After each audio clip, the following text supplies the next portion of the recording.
नमस्कार, आप सभी का स्वागत है उत्तराखंड के इस खास बुलेटिन में। मैं हूं आपके साथ पूजा शर्मा। रुक करते हैं इस वक्त की बड़ी खबर का। बीजेपी की विजय संकल्प यात्रा का आज होगा समापन।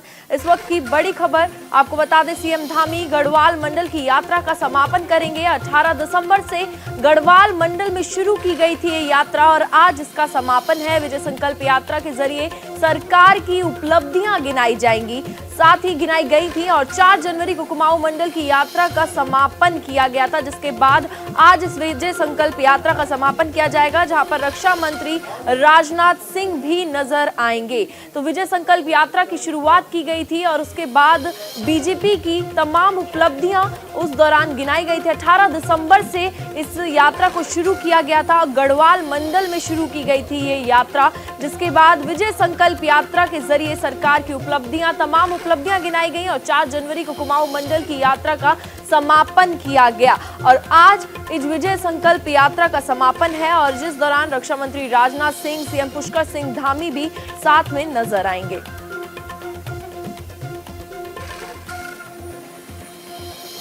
इसी खबर पर ज्यादा जानकारी के लिए हमारे सहयोगी रोहित हमारे साथ जुड़ गए हैं। रोहित, विजय संकल्प यात्रा 4 जनवरी को इसका समापन हुआ और आज इस यात्रा का समापन किया जाएगा। आखिर अभी तक क्या क्या उपलब्धियां गिनाई गई हैं बीजेपी की? जी देखिए, 18 दिसंबर को इस यात्रा की शुरुआत हुई थी गढ़वाल मंडल के लिए और भारतीय जनता पार्टी के राष्ट्रीय अध्यक्ष जेपी नड्डा ने हरिद्वार से इसकी शुरुआत की थी और 29 दिसंबर को कुमाऊं से इसकी शुरुआत केंद्रीय मंत्री अनुराग ठाकुर ने की थी। तमाम जो 70 विधानसभा क्षेत्र हैं, चाहे वो गढ़वाल के हों चाहे कुमाऊं के हों, ये विजय संकल्प यात्रा सभी विधानसभा क्षेत्रों तक पहुंची और करीब 5 लाख से अधिक जो जन सहभागिता है वो इस विजय संकल्प यात्रा को मिली है। विजय संकल्प यात्रा के दौरान जो विजय संकल्प रथ हैं उनके माध्यम से जनता के बीच में केंद्र सरकार की उपलब्धियों को, राज्य सरकार की उपलब्धियों को रखा जा रहा है। ये विजय संकल्प रथ एक प्रकार के एलईडी वाहन है जिसमें वीडियो के माध्यम से केंद्र सरकार की योजनाओं से उत्तराखंड की जनता क्या कुछ उसको लाभ मिल रहा है, प्रदेश सरकार ने इस 5 साल में कितनी जन कल्याणकारी योजना जनता के लिए चलाई है, तो इस वीडियो के माध्यम से लगातार प्रचार प्रसार किया गया। 4 जनवरी को इस यात्रा का समापन कुमाऊं मंडल में हुआ।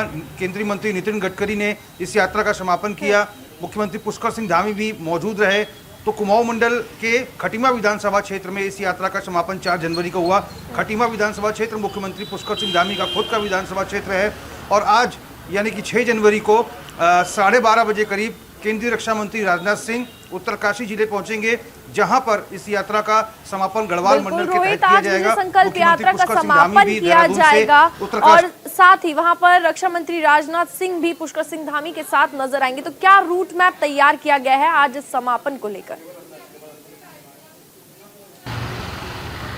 जी देखिए, इस गढ़वाल मंडल में विजय संकल्प यात्रा के समापन के दौरान जो गंगोत्री, यमुनोत्री और पुरोला जो विधानसभा क्षेत्र हैं, वहाँ के जो तमाम जो दावेदार हैं जो आगामी 2022 के चुनाव को लेकर अपनी दावेदारी बीजेपी के समक्ष प्रस्तुत कर रहे हैं, बीजेपी की ओर से प्रस्तुत कर रहे हैं, उन तमाम दावेदारों को भारी से भारी संख्या में आज भीड़ जुटाने के लिए कहा गया है।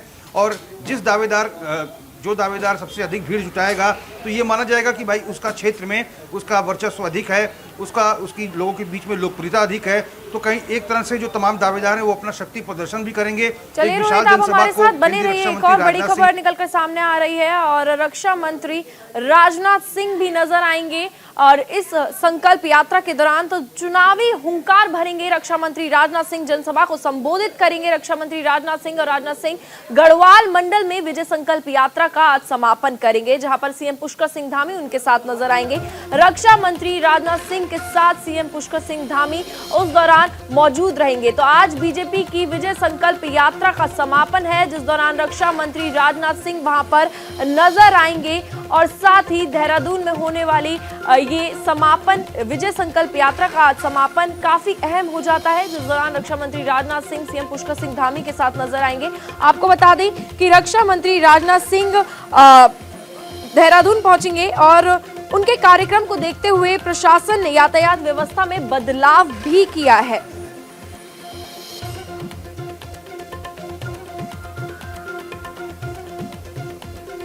तो रोहित हमारे सहयोगी भी बन गए हैं और हरिद्वार से संजय पुंडीर भी हमारे साथ बने हुए हैं। संजय, आपका रुख करना चाहेंगे, रक्षा मंत्री राजनाथ सिंह विजय संकल्प यात्रा का समापन करेंगे। ऐसे में उनकी जो वो कार्यक्रम पर पहुंचने वाले थे, उनकी यातायात व्यवस्था को लेकर बदलाव किया गया है। क्या बदलाव किए गए हैं?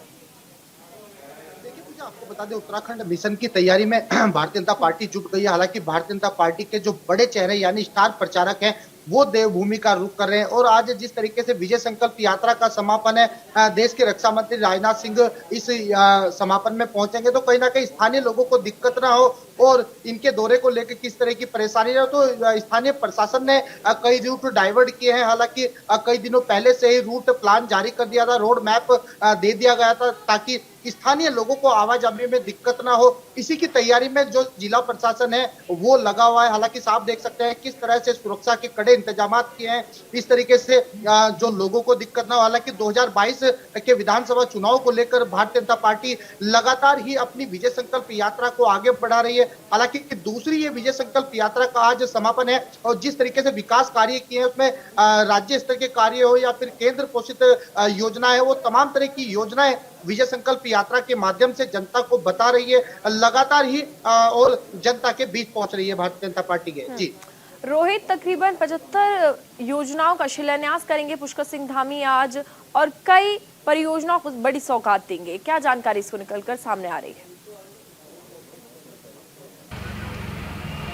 जी देखिए पूजा, आपसे कुछ ही देर में देश के केंद्रीय रक्षा मंत्री राजनाथ सिंह देहरादून के जॉलीग्रांट एयरपोर्ट पहुंचने वाले हैं।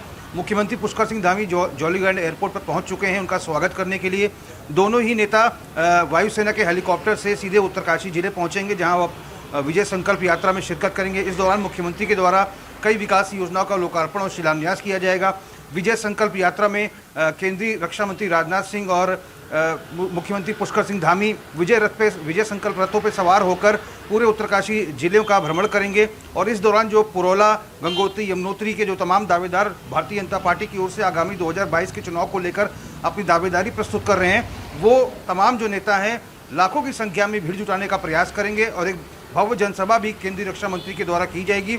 मुख्यमंत्री पुष्कर सिंह धामी का भी संबोधन इस दौरान होगा। तो ये बहुत महत्वपूर्ण है विजय संकल्प यात्रा, क्योंकि पिछले 1 महीने से ये यात्रा चल रही है और आज गढ़वाल में इसका समापन होना है। चलिए, आप दोनों नजरें बनाए रखिएगा इस विजय संकल्प यात्रा के समापन पर। आगे बढ़ते हैं। मुख्यमंत्री पुष्कर सिंह धामी की अध्यक्षता में देर शाम मंत्रिमंडल की बैठक हुई और जिसमें सीएम धामी की अध्यक्षता में 40 से ज्यादा प्रस्तावों में मुहर लगी और इसके साथ ही कई अहम मुद्दों पर चर्चा भी हुई। और इसके साथ ही मंत्रिमंडल की बैठक में रात्रि कोविड कर्फ्यू के समय में बदलाव करते हुए रात 10 बजे से सुबह 6 बजे तक कर दिया गया है। सुबोध उनियाल ने कहा कि राज्य सरकार किसी भी परिस्थिति में कड़े कदम पीछे लेने से नहीं हटेगी, वही माना जा रहा है। और यह धामी सरकार की आखिरी कैबिनेट बैठक हुई है। मैंने आपसे कह दिया, जो कुछ मंत्रिमंडल ने निर्णय लिया मैंने आपको अवगत करा दिया। आज मंत्रिमंडल की बैठक में 40 से ज़्यादा बिंदुओं पर चर्चा हुई और बहुत महत्वपूर्ण निर्णय राजहित में लिए गए, और जिसमें चाहे विकलांग, विधवा और वृद्धावस्था पेंशन को बढ़ाकर के 1500 रुपये करने का निर्णय हो, राज्य के हित को देखते हुए कृषि विभाग के एकीकरण के प्रस्ताव पर सैद्धांतिक सहमति देकर मुख्यमंत्री को अधिकृत करने का मामला रहा हो, इसके अलावा जो तमाम विभागों में जो हमारे ऑर्गेनिक एग्रीकल्चर एक्ट था, जो हमारा नर्सरी एक्ट बना था, उनकी नियमावली को प्रख्यापित करने का निर्णय रहा हो, चाहे वो टूरिज्म डिपार्टमेंट में जो जिस तरह के जो हमारे फाइनेंशियल हैंडबुक जो बिल्डिंग लॉज में जो रिलीफ देने का निर्णय हो, ताकि ज़्यादा से ज़्यादा होटल और रिसोर्ट इस राज्य में स्थापित हो सके, इस तक। और राज्य की बहुत महत्वपूर्ण स्थिति में स्वास्थ्य नीति के साथ साथ पूर्व सैनिकों को, जो हमारे पूर्व सैनिक हैं, उनको हर जो उनका पूरा हायरार्की है, समस्त पूर्व सैनिकों को हाउस टैक्स में छूट देने का निर्णय हो। इसके साथ साथ आंदोलनकारियों के लिए जो आरक्षण के प्रश्न जो बिल महामहिम राज्यपाल के पास जो लंबित है, उसके लिए सरकार एक बार फिर महामहिम राज्यपाल से निवेदन करेगी, ताकि उस पर उसको राज्यपाल के हस्ताक्षर के बाद वो एक अधिनियम के रूप में उसको लाया जा सके। ये तो बहुत महत्वपूर्ण निर्णय आज सरकार के द्वारा लिए गए।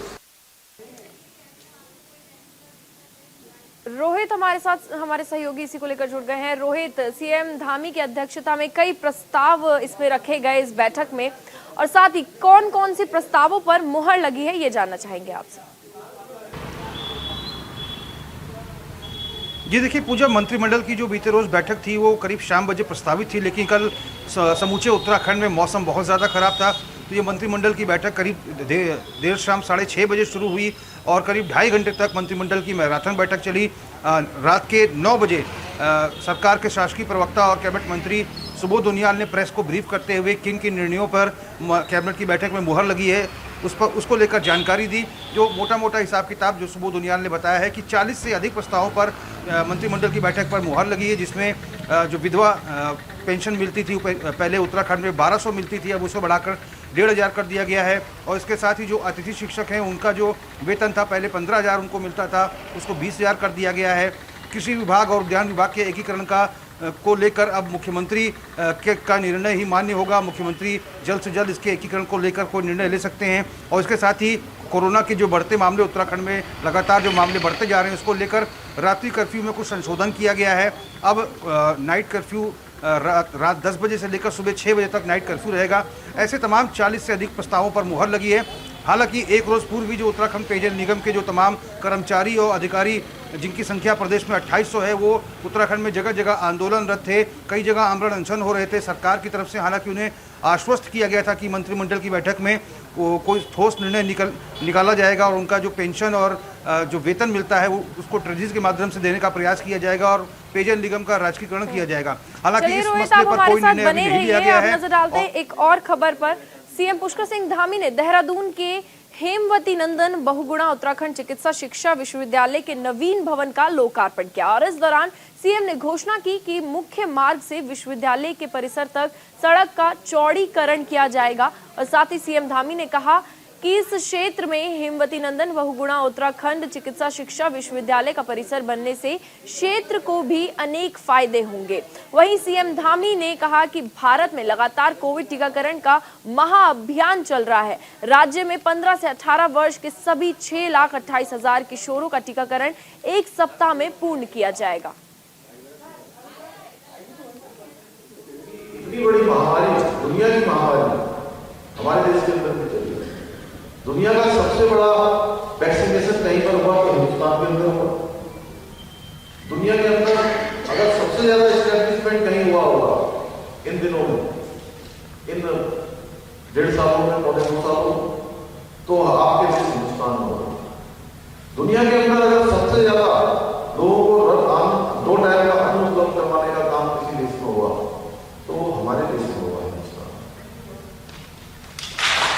और पिछले साल भी 2020 में भी अगर पूरी तरह से सबको दिया गया, उसके बाद इस साल भी, इस पूरे साल दिया गया पिछले साल तक, और इस साल भी मार्च तक प्रत्येक यूनिट के हिसाब से अनाज उपलब्ध करवाने का काम माननीय प्रधानमंत्री जी के नेतृत्व में भारत की सरकार ने किया। और उन्हीं का अनुसरण करते हुए हमने भी जो एमएसपी के जो कार्ड होल्डर है उन सभी को 10 किलो गेहूं और 10 किलो चावल मुफ्त में देने की अपनी योजना को आगे बढ़ाया। लगातार काम कर रहे हैं। मैं प्रधानमंत्री जी का धन्यवाद करना चाहता हूँ। जब कोरोना की वैक्सीन आई थी तो कुछ लोगों ने कोरोना की वैक्सीन पर ही प्रतिबंध कराया। आप लोगों को ध्यान रखना अच्छे से। हम जल्दी से जल्दी मतलब पूरा दूसरी लोगों का भी 100% वैक्सीनेशन का लक्ष्य जल्दी प्राप्त कर लेंगे। अभी 15 साल से 18 साल 2 दिन पहले अभी इसमें हमारे प्रदेश के अंदर इस श्रेणी में आने वाले 6,28,000 15 साल से 18 साल का आयु, उन सभी को हमने लक्ष्य दिया है कि अगले 1 हफ्ते के अंदर पूरी तरह से उनका वैक्सीनेशन कर रहे हैं। तो लगातार हम लोग इस क्षेत्र में काम कर रहे हैं और हमारे प्रदेश के अंदर आप सबके उससे जो है चिकित्सा शिक्षा के क्षेत्र में मेडिकल कॉलेज तो चल ही रहे हैं। एम्स का भी जो है जो यहाँ पर संचालन शुरू हुआ है, हजारों लोगों की ओपीडी हो रही है। उधम सिंह नगर में भी अभी एक नया एम्स का सैटेलाइट सेंटर माननीय प्रधानमंत्री जी ने वहाँ से हमारे किया है, मैं उनका देखिए, उत्तराखंड में होने वाली रैलियां रद्द कर दी गई हैं। प्रदेश अध्यक्ष गणेश गोदियाल ने ये जानकारी दी है। कोरोना के बढ़ते मामलों को लेकर ये फैसला लिया गया है कि रैलियां रद्द हो गई है। श्रीनगर और अल्मोड़ा में प्रस्तावित थी ये रैलियां, प्रियंका की रैलियों को अब रद्द कर दिया गया है। इस वक्त की बड़ी खबर आप तक पहुंचा दें, कोरोना के बढ़ते मामलों को लेकर इन रैलियों को रद्द कर दिया गया है। ये बड़ा फैसला लिया गया है रैलियों को लेकर, और प्रियंका गांधी की उत्तराखंड में होने वाली रैलियां अब रद्द कर दी गई हैं। प्रदेश अध्यक्ष गणेश गोदियाल ने ये अहम जानकारी साझा की है, क्योंकि कोरोना के मामले लगातार बढ़ रहे हैं, दुनिया भर में कोरोना के मामले बढ़ रहे हैं। ऐसे में उत्तराखंड में आज पिछले 24 घंटे में 500 से ज्यादा मामले सामने आए हैं कोरोना के, और उसको देखते हुए अब रैलियों को रद्द कर दिया गया है कांग्रेस की। आदरणीय प्रियंका गांधी जी की प्रस्तावित जनसभाएं जो कि श्रीनगर और अल्मोड़ा में होनी है, उनको फिलहाल स्थगित कर दिया गया है। मैं उम्मीद करता हूं कि ऑल इंडिया कांग्रेस पार्टी ने जिस प्रकार से इस मद्देनजर, कोविड को मद्देनजर सभी संभावित चुनाव वाले राज्यों में बड़ी रैलियों पर फिलहाल स्थगन कर रखा है, और प्रियंका जी की ये भावना कि हमारी रैली की वजह से कोई ऐसी बात न हो कि कोई कोविड से प्रभावित हो, मैं उम्मीद करता हूं कि सभी राजनीतिक दल उनकी इस भावना की कद्र करते हुए बड़ी रैलियों पर स्थगन का अपना जो प्रियंका जी ने शुरुआत की है उसका अनुसरण करें। तो हमारे दो सहयोगी हमारे साथ जुड़ गए हैं, संजय पुंडेर और रोहित विक्रम सिंह। रोहित, प्रियंका गांधी की रैली होनी थी जिसको अब रद्द कर दिया गया है, कहां पर ये रैली होनी थी अब उत्तराखंड में, क्योंकि चुनाव करीब है, ऐसे में रैलियां होना संभव है। और ये भी कहा जा रहा है कांग्रेस द्वारा कि जो दूसरी पार्टी है वो भी अपनी रैलियों को कोरोना के बढ़ते मामलों को देखते हुए रद्द कर दे। जी देखिए पूजा, 2 दिन पहले ही दिल्ली में कांग्रेस स्क्रीनिंग कमेटी की बैठक हुई थी, महत्वपूर्ण बैठक थी, और अखिल भारतीय कांग्रेस कमेटी के राष्ट्रीय महासचिव के.सी. वेणुगोपाल के नेतृत्व में ये बैठक हुई थी। पूर्व सीएम हरीश रावत और प्रदेश अध्यक्ष गणेश गोदियाल, नेता प्रतिपक्ष प्रीतम सिंह, प्रदेश प्रभारी देवेंद्र यादव, ये तमाम बड़े नेता एआईसीसी की इस बैठक में मौजूद थे। इन तमाम नेताओं को जिम्मेदारी दी गई थी कि जो प्रियंका गांधी की उत्तराखंड में रैलियां होनी है उनको बेहद सफल बनाया जाए। और एक दिन पहले ही उत्तराखंड कांग्रेस के मुख्यालय में पूर्व सीएम हरीश रावत, प्रदेश अध्यक्ष गणेश गोदियाल, नेता प्रतिपक्ष प्रीतम सिंह, प्रदेश प्रभारी देवेंद्र यादव के बीच में मैराथन बैठक हुई थी, क्योंकि गढ़वाल के श्रीनगर में और कुमाऊं के अल्मोड़ा में कांग्रेस की राष्ट्रीय महासचिव प्रियंका गांधी की ये रैलियां प्रस्तावित थी। तो इन तमाम दिग्गज नेताओं के द्वारा ये प्रयास किया जा रहा था कि कैसे इन तमाम जो रैलियां हैं इनको सफल बनाया जाए, लाखों की संख्या में किस तरह से भीड़ जुटाई जाए। तमाम पदाधिकारियों को जिम्मेदारी दी गई थी। लेकिन बीते रोज़ एआईसीसी की राष्ट्रीय महासचिव प्रियंका गांधी ने खुद ट्वीट करके जानकारी दी, जिसके बाद कांग्रेस के प्रदेश अध्यक्ष ने बताया कि प्रियंका गांधी ने अपनी रैलियों को रद्द कर दिया है, क्योंकि बीते रोज़ अगर उत्तराखंड के परिप्रेक्ष्य में बात करें तो 505 कोरोना के मामले, अकेले देहरादून में 253 मामले आ गए। एक अहम फैसला और सही फैसला कोरोना के बढ़ते मामलों को देखते हुए लिया गया है। आगे बढ़ते हैं। उत्तराखंड विधानसभा चुनाव में अब कुछ ही समय बाकी है, और ऐसे में बीजेपी सरकार विजय संकल्प यात्रा के जरिए जनता को अपने 5 साल के विकास कार्यों को गिनाने में जुटी हुई है, जिसको लेकर अब कांग्रेस प्रदेश अध्यक्ष गणेश गोदियाल ने सरकार पर निशाना साधा है। उन्होंने कहा है कि निशाना साधते हुए गणेश गोदियाल ने कई बातें कही हैं, और उन्होंने कहा है कि उनकी जो मांगे हैं उनको लेकर सड़कों पर उतरकर आंदोलन कर रहे हैं काफी लोग, लेकिन उनकी सुध लेने वाला कोई भी नहीं है। रावत जी हो चाहे राज्य की सरकार हो, अगर इन्होंने कुछ किया होता तो ये अपने किए हुए पे वोट मांगते कि भाई हमने ये काम किया, हमें वोट दीजिए। कुछ किया ही नहीं है, तो अब कह रहे हैं कि मोदी जी ने क्रिकेट की किट भेजी है और मोदी जी चुनाव लड़ने वाले हैं, मोदी जी का चुनाव का निशान फलाना निशान है और आप इसको वोट दीजिए। तो आप समझ सकते हैं कि जब कुछ किया ही नहीं है तो तब अपनी इज्जत बचाने के लिए, जमानत बचाने के लिए संघर्ष कर रहे हैं किसी का नाम लेकर। अगर कुछ किया होता तो अपनी बात कहते। ये उत्तराखंड के लोग जागरूक हैं, उन्हें पता है ये चुनाव राज्य की सरकार का चुनाव है, ये चुनाव मुख्यमंत्री का चुनाव है, ये प्रधानमंत्री का चुनाव नहीं है, ये मुख्यमंत्री का चुनाव है। और मुख्यमंत्री के चुनाव में जो 5 साल तक इन्होंने इस प्रदेश की जनता को गहरे जख्म दिए हैं, वो जख्म अभी भरे नहीं हैं। तो धन सिंह रावत जी हों चाहे राज्य की सरकार हो, कोई मंत्री हो, सबको यहाँ की जनता जवाब देने। चलिए अब नजर डालते हैं एक और खबर पर। आम आदमी पार्टी ने 12 विधानसभा प्रभारी किए हैं और प्रभारी घोषित किए हैं। संगठन से लेकर बूथ लेवल तक मजबूत करने की तैयारी आम आदमी पार्टी में जुट गई है और इसी को लेकर कमर कसती हुई नजर आ रही है आम आदमी पार्टी। सभी 70 सीटों पर बनाए जाएंगे विधानसभा प्रभारी। सभी प्रभारी प्रत्याशियों को विधानसभा चुनाव में देंगे जीत का मंत्र। इस वक्त की बड़ी खबर, आम आदमी पार्टी ने 12 विधानसभा प्रभारियों को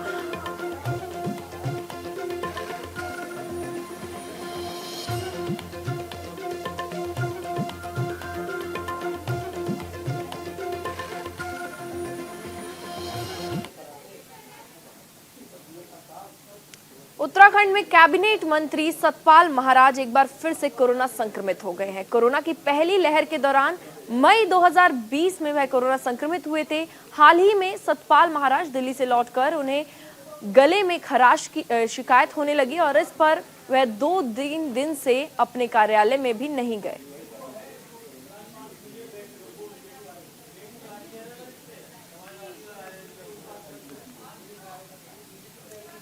चलिए आगे बढ़ते हैं। हरिद्वार में धर्म संसद कोर कमेटी की आपात बैठक आयोजित की गई है, जिसमें विवादित बयानों को लेकर संतों पर हो रहे मुकदमे और हेट स्पीच मामले में एसआईटी का गठन किया गया है। जिसके बाद कोर कमेटी की बैठक में एकमत होकर निर्णय लिया गया है कि आगामी 16 जनवरी को धर्म संसद से जुड़े संतों द्वारा एक प्रतिकार सभा आयोजित की जाएगी और इसके साथ ही इस सभा में पूरे देश के साधु संतों को आमंत्रित किया जाएगा।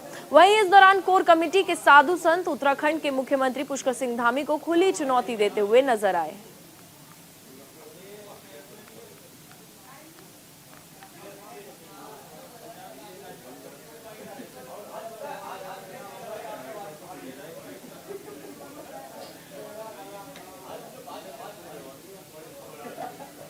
कोर कमेटी की जो बैठक हुई है, उस बैठक वो आपात बैठक थी। बैठक में निर्णय लिया गया है कि जिस प्रकार से मुख्यमंत्री के आदेश पर संतों को डराने धमकाने का काम किया जा रहा है, एसआईटी का गठन किया गया। क्या यह इतना महत्वपूर्ण मुद्दा था? पूरे देश में जब भगवान को गाली दिया जा रहा है, राम को गाली दिया जा रहा है, कृष्ण को गाली दिया जा रहा है, दुर्गा को उल्टा कहा जा रहा है और तमाम ऐसी हमारी पूज्य देवी देवताओं को निशाना बनाया जा रहा है, गलत शब्दों का प्रयोग किया जा रहा है, फोटो वायरल किए जा रहे हैं। एक बार भी उनको हमारी धार्मिक भावनाएं नहीं भड़कती। हमने 2-2 एफआईआर दिया। तो इस दौरान कोर कमेटी के साधु संत उत्तराखंड के सीएम पुष्कर सिंह धामी को खुली चुनौती देते हुए नजर आए। लेकिन मौसम की खराबी तो बाद जदों चीफ सैकटरी ने डीजीपी ने एक क्लीयरेंस दी कि बाई रोड जाया जा सकता है, उस तो बाद वो काफला निकलिया। वैसे भी जो पीएम आंदे ने कि ये पहला ही एक दिन पहला भी उत्थे जरूर एक्सरसाइज की गई होएगी कि अगर मौसम खराब होए तो बाई रोड किधरों जाना है। लेकिन जिस प्रकार पीएम दे काफला 20 मिनट रुकिया और उस तो बाद वापस गया, इस गल तो पता चलता है कि पंजाब दी सरकार किस प्रकार पीएम दी सुरक्षा नूं लैके नॉन सीरीयस सी। और असी राज्यपाल जी कोलों यह भी मंग की है कि होम मिनिस्टर और डीजीपी नूं तुरंत बर्खास्त किया जाना चाहिए। और एक बहुत बड़ा षडयंत्र नजर आता है। ऐसा लगता है कि सुनियोजित सी पीएम आ रहे हो, सीएम साहब उत्थे होना रिसीव करन क्यों नहीं सी? जे उन्होंने वित्त मंत्री गए 2-2 डिप्टी सीएम बनाए ने, वो क्यों नहीं सी? प्रोटोकॉल की कहता है? फिर अगर वित्त मंत्री सी तो नाल क्यों नहीं गए? पीएम दे काफले दे नाल चीफ सैकटरी क्यों नहीं सी? डीजीपी क्यों नहीं सी? इहदे तो लगता है नाले पीएम दा काफला इधरों लंघेगा, ये खबर किन लीक की थी?